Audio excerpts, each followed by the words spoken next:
Hey, what's up guys? Michael from Karate Breakdown, trying to bring back practical karate. So the title of this video is karate just judo? And your first reaction should be like, of course not. Why are you trying to make clickbait videos, Michael? But your second question should be like, why am I asking something like this? And one thing I was thinking about while I was thinking through this topic is the inverse, right? Is judo just watered down karate? Or not watered down per se in terms of self-defense, but more sportized, sportive, based on a rule set now that's kind of transformed it into something it was not before, right? So if you look in the Kodokan Judo book, I have it with me here, and I was just thumbing through this to kind of fact check myself. There are strikes in here. There are defenses against a knife, defenses against a gun even. And it's like, if you think about judo, right? If you think about judo in today's world, you are not thinking about strikes. You're not thinking about self-defense. You're thinking about scoring points and doing nice takedowns, and also probably Olympic competition. I just posted this thing the other day, like a YouTube short on like different judo grip breaks and how they look so similar to karate kata, right? So I'm gonna kind of fixate on that. It should be a short video. And I'll try to do some breakdowns on that. But you just think about the logic behind this. If you're a karate guy and you're traditional, you're thinking you're coming from a distance and you're trying to punch somebody and they close the distance on you. Now your arms are locked up. What's the next thing you need to do? You got to figure out a way to clear your arms so that you can use them again, right? If you're dependent on your arms as your weapons, your legs as a weapon. And the best way to clear a limb or clear a grip off of you is probably some type of short circular motion, right?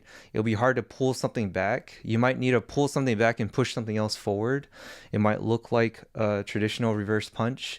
You might need to wrap something around or take a grip off of you. It might look like a circular motion with your limb. You might need to pull your shoulder back or turn your shoulder sideways as you forcefully thrust your limbs in the opposite direction. So there's definitely opposite directions happening here. There's definitely circular motions. There's definitely posture, regaining posture.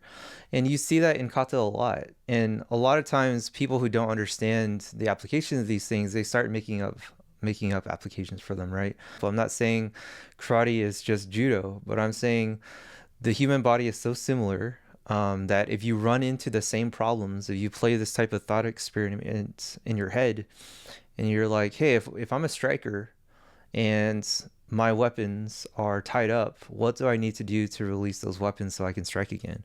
And a lot of that looks like judo grip breaks. And then you could also translate that to nogi, right?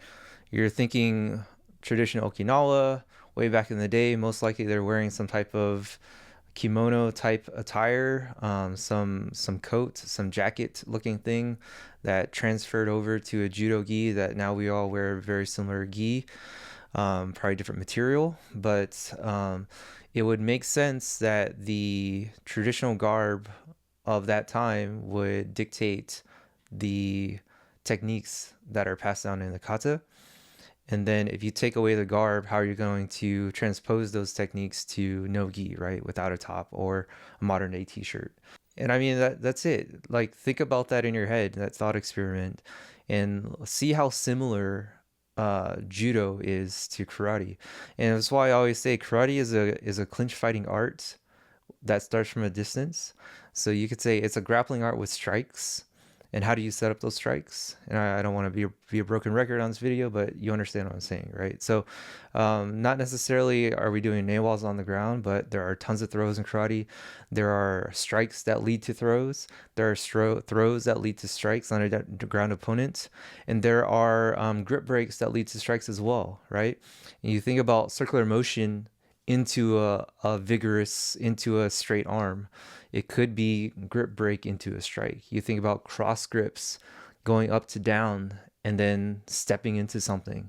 Like, these happen all the time in judo that you see, but our eyes are so conditioned to competition judo that we see it and we put it into a box that's just a judo technique.